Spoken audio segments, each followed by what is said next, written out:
The next one is n-type carrier concentration. N-type semiconductor is obtained by doping an pentavalent impurity atoms to an intrinsic semiconductors. Nd is the donor concentration and Ed is the donor energy level as shown in the graph. Here this is the graph. If you clearly see the graph, at very low temperatures all levels are filled with electrons. If we increase temperature, more and more donor atoms get ionized and the density of the electrons also increases. We already know that density of electrons in conduction band from previous equations. We get n is equals to 2 into 2 pi me into kt by h square whole power 3 by 2 into exp into ef minus ec by kt.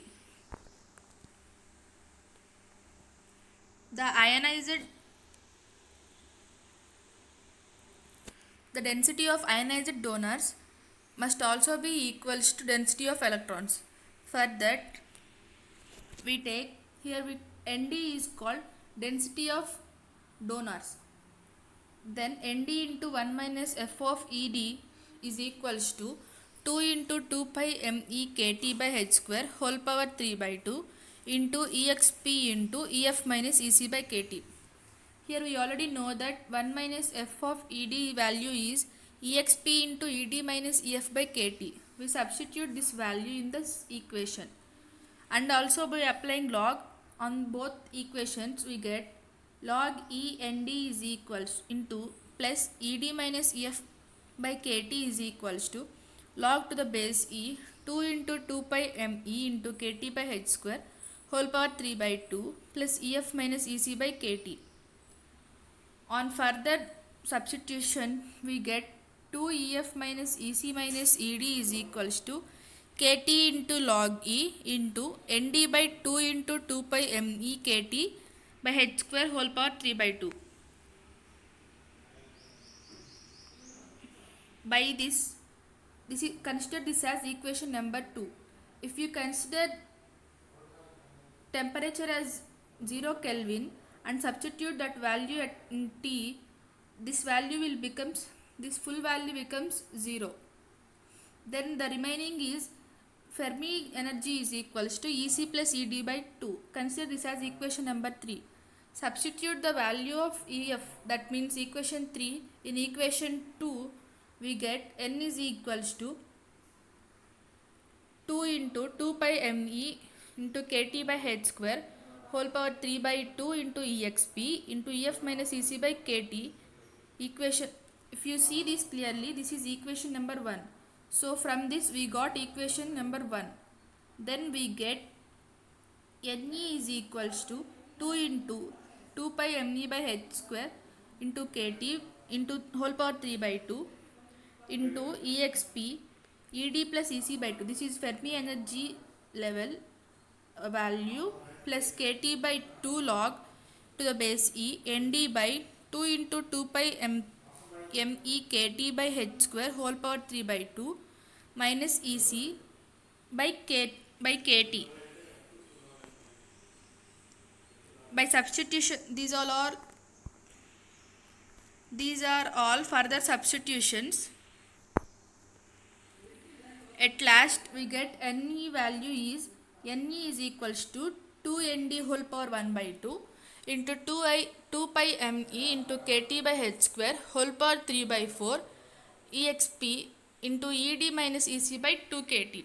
Here Ne is directly proportional to root nd. That means it is directly proportional to density, square root of density. The next one is variation of Fermi energy levels with temperature. If you see this graph, it is shown that if you increase temperature, Fermi energy levels also increases slowly. Then Fermi energy, you already know that Fermi energy level value EF is equals to EC plus ED by 2 plus KT by 2 log ND by 2 into 2 pi ME KT by H square whole power 3 by 2. So if you increase temperature more atoms which donates their electrons are ionized and are completely ionized at a particular temperature. If you increase still more temperature, the Fermi energy levels moves towards EI. If you can see, this is the Fermi energy level. It is moving towards EI value as shown in this graph. The next one is p-type carrier concentration. Here we consider p-type semiconductor is obtained by we already know that it is p-type semiconductor is obtained by doping an trivalent impurity like boron or aluminum impurity atoms to an intrinsic semiconductor. Here Na is the acceptor concentration as shown in the figure. If at very low temperatures, all the acceptor levels are empty. If you increase temperature more, acceptor atoms get ionized. We know the density of holes in the valency band P is equals to NH is equals to 2 into 2 pi mh kt by h square whole power 3 by 2 into exp EV minus EF by kt. This is consider this as equation number 4. The density of ionized acceptors must also be should equals to density of holes in the valency band at very low temperatures. Here we consider Na into F into e power a is equals to 2 into 2 pi mh kt by h square whole power 3 by 2 into exp EV minus EF by kt. Here we already know that f of Ea value is exp into EF minus Ea by kt. Substitute this value in this equation. Then we get, and also by applying logs, we get log to the base E Na plus EF minus Ea kt is equals to log E into 2 into 2 pi mh kt by h square whole power 3 by 2 plus EV minus EF by kt. On further substitution, we get 2EF minus Ea plus EV by kt is equals to minus log base to the E Na plus log E 2 into 2 pi mh kt by h square whole power 3 by 2. Then by doing cross multiplication and further substitution, finally we get EF value as Ea plus EV by 2 minus kt by 2 log to the base E into Na by 2 into 2 pi mh kt by h square whole power 3 by 2. Consider this as equation number 5. If you take temperature as 0 Kelvin, we get EF value, this whole value becomes 0 and we get EF value as Ea plus EV by 2. Substituting the values of equation 4 and 5, we get P is equals to, this is equation number 4, we already know that. Then NH is equals to, then we get NH is equals to 2 into 2 pi mh kt by h square whole power 3 by 2 into exp EV minus Ea plus EV by 2 is minus kt by 2 log to the base E into Na by 2 into 2 pi mh into kt by h square whole power 3 by 2 by kt. These are all further substituting steps. At finally we need to get the value of NH, and NH value is 2Na whole power 1 by 2 into 2 pi mh kt by h square whole power 3 by 4 into exp into EV minus Ea by 2 kt. Consider this as equation number 6, and here NH is directly proportional to square root of Na. The next one is variation of Fermi level with temperature. Here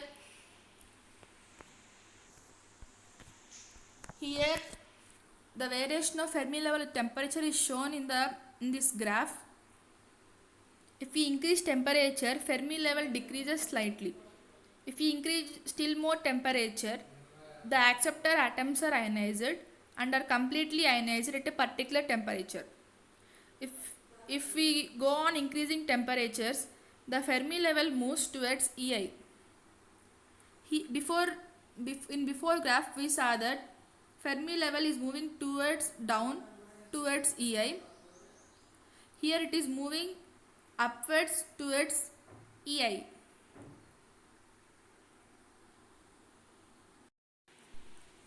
The next one is equation for conductivity. If you consider at finite temperature, due to some thermal agitation, some of the valency band electrons are always present in conduction band and are equal number of holes present in the valency band. In case of absence of applied electric field, these electrons and holes move in random directions. That means they do not move in same direction. If you apply an electric field, then these electrons and holes gets accelerated towards opposite ends of the field and velocity also begins to increase. This increase in velocity, however, does not continue indefinitely because of the collision of these carries with the various types of obstacles. It means these electrons, if you increase velocity, these electrons and holes collide with atomic nucleus and photons present in the semiconductor. Next one is drift velocity. What is meant by drift velocity? By this extra velocity acquired by the carriers in the presence of an applied electric field is called drift velocity, and it is denoted by Vd. It is proportional to the strength of applied electric field. Here Vd is directly proportional to E, and Vd is equals to mu into E. Here mu is called mobility of the charge carrier. By taking mu on the left side, we get mu is equals to Vd by E. The next one is conductivity of intrinsic semiconductors. If Nd denotes the density of electrons in the conduction band of semiconductor, then the total charge per unit volume of the conduction band is denoted by Ne. Let the drift velocity of an electron due to an electric field is Vde. That means we combine both Ne and Nd, we get Vde. Now the current density is J is equals to Ne into EVDE. Here, as already we know that Vd is equals to mu E into E from drift velocity proportionality, then Z is equals to Ne into E into mu E into E. We already know that Z is equals to sigma E into E. Here sigma E is called conductivity of the semiconductor due to electrons in the conduction band. Equating 1 and 2, we get sigma E is equals to Ne into mu E. This is equation number 3. Similarly, in the valency band, if Nh denotes the density of holes, the conductivity of semiconductor due to holes in valency band is given by sigma H is equals to Nh into E into mu H. Here this is in case of electrons, this is in case of holes. Here mu H is called mobility of holes, mu E is called mobility of electrons. Hence the total conductivity of intrinsic semiconductor is given by sigma is equals to sigma E plus sigma H. That means we should add these two. By adding these two, we get sigma E plus sigma H is equals to E into Ne into mu E plus Nh into mu H. This equation is called equation for conductivity. Next one is electrical conductivity of intrinsic semiconductor. Here Ne is equals to Nh is equals to Ni. That means density of electrons, density of holes is equals to, both are equal, and here Ni is called intrinsic carrier concentration. Then conductivity of intrinsic semiconductors is given by sigma is equals to E into Ni into mu E plus mu H. As we already know that from before equations, Ni is equals to 2 into 2 pi kt by h square whole power 3 by 2 into me into mh by 3 by 4 exp minus eg by 2 kt. Substitute this Ni value in this equation. Then we get sigma value as sigma is equals to 2e into mu e plus mu h into 2 pi kt by h square into me into mh by 3 by 4 exp minus eg by 2 kt. Here mu e and mu h are not strongly dependent on temperature when compared to density of electrons and holes. Hence sigma always depends upon temperature. Electrical conductivity of extrinsic semiconductor. N-type, here already we know that extrinsic semiconductors are two types, N-type semiconductor and P-type semiconductor. If you consider in the case of N-type semiconductor, the electrical conductivity is due to electrons in the conduction band, and it can be written as sigma is equals to NDI mu E into E. And in case of P-type semiconductor, the electrical conductivity is due to holes in the valency band and can be written as sigma is equals to Na into mu H into E. Next one is draft, diffusion and Einstein's equation. First one is draft.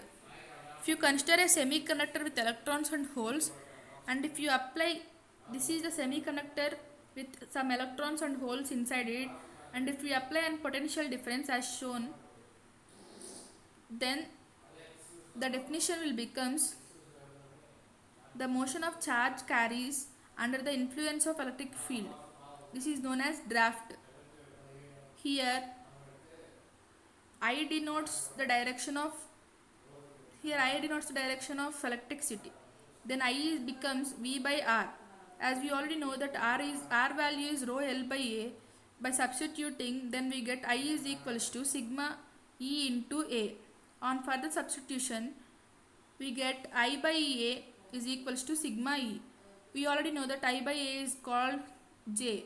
J means current density. Then J dash is equals to sigma E dash. Next one is draft, diffusion. Draft was completed. Next one is diffusion. Let us consider a semiconductor with charge carries as shown in diagram. It means in this you should consider a semiconductor without anything. That means there was no application of potential difference, no current is passing, and just only electrons are flowing in it. Then the definition is the motion of charge carries due to concentration variation is known as diffusion. Here the motion of charge carries per unit length per unit time is directly proportional to minus dN by dx. Here negative sign indicates opposite direction. Then the current per unit length J is directly proportional to minus E by dN by dx. Then J becomes minus D by E into dN by dx.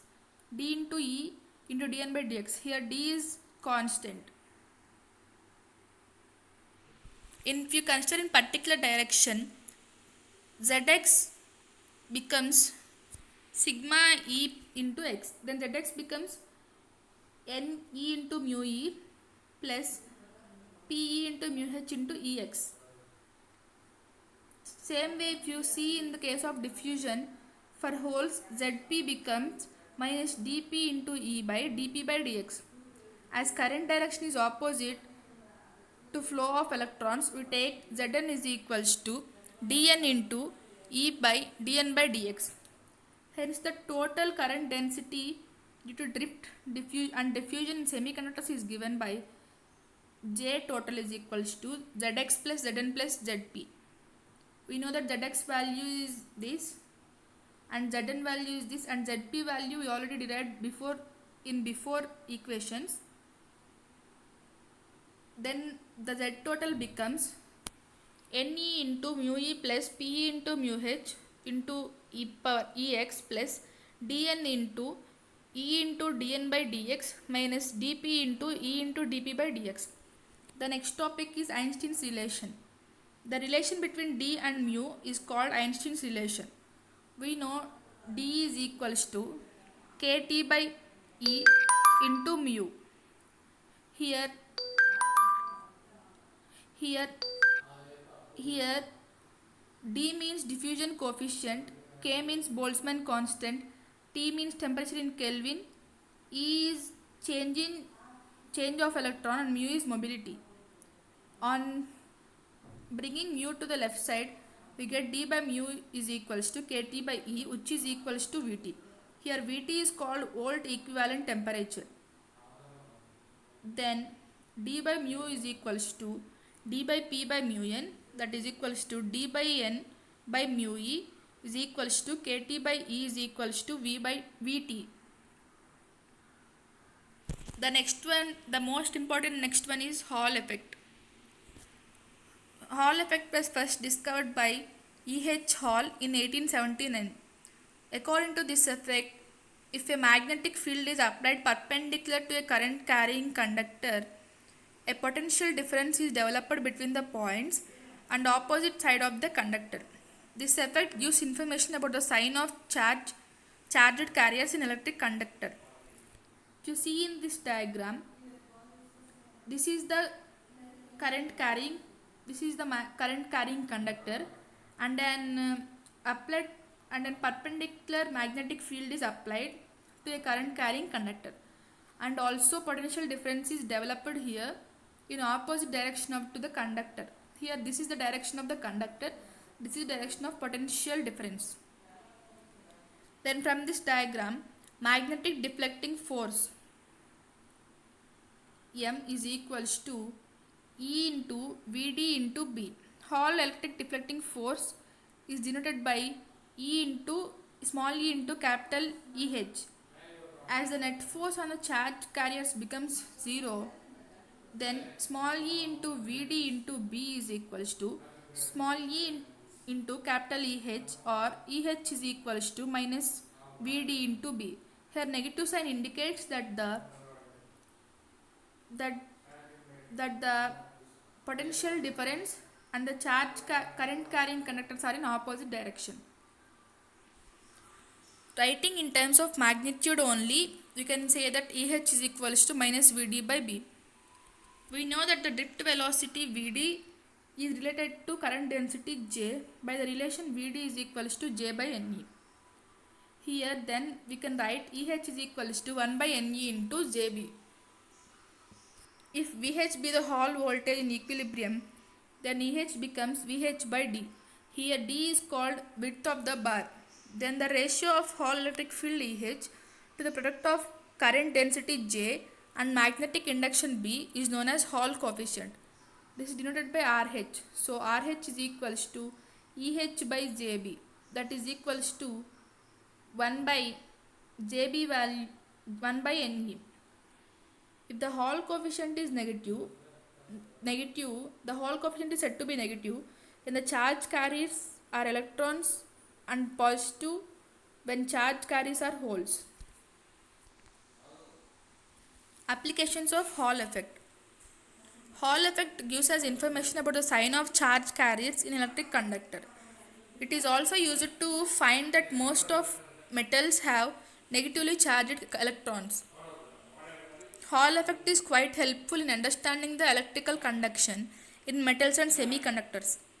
Hall effect can be used to measure the drift velocity of the charge carriers. We know that Vd is equals to J by Ne. Measurement of Hall coefficient gives the number of current carriers per unit volume.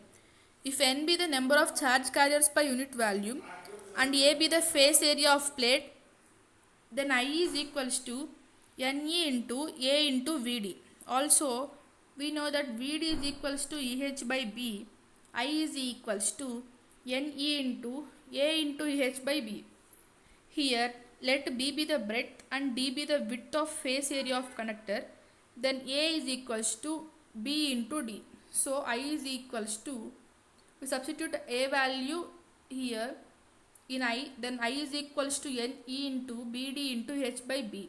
We can also write this as N is equals to IB into EBDE into H. Thank you all for listening my seminar.